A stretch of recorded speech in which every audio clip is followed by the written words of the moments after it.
টি-20তে ইংল্যান্ডের বিপক্ষে ব্যাটিং নেমে দলীয় 24 রানই প্রথম উইকেট হারায় শ্রীলঙ্কা। কামিল মিশ্রা আউট 16 রানে। বৃষ্টির কারণে ম্যাচ মাঠে গড়ায় 17 ওভারে। তবে ওপেনার প্রাথম নিসাঙ্কাকে সাথে নিয়ে কুশল মেন্ডিস বেশ আগ্রাসী ব্যাট করে। পাওয়ার প্লের 5.1 ওভারে লঙ্কানরা তোলে 1 উইকেটে 51 রান।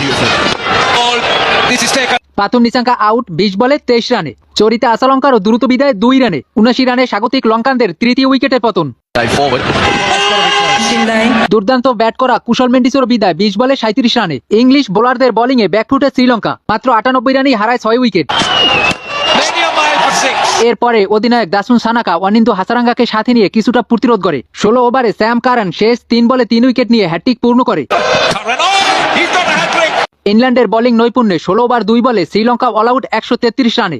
স্যাম কারান ও আদিল রশিদ নেয় 3টি করে উইকেট। 134 রানের সহজ টার্গেটে বেশ মারমুখী ব্যাটিং শুরু ইংল্যান্ডের। ওপেনার ফিল সল্ট ও জশ বাটলার বেশ আগ্রাসী ব্যাট করে। জশ বাটলার আউট 10 বলে 17 রানে।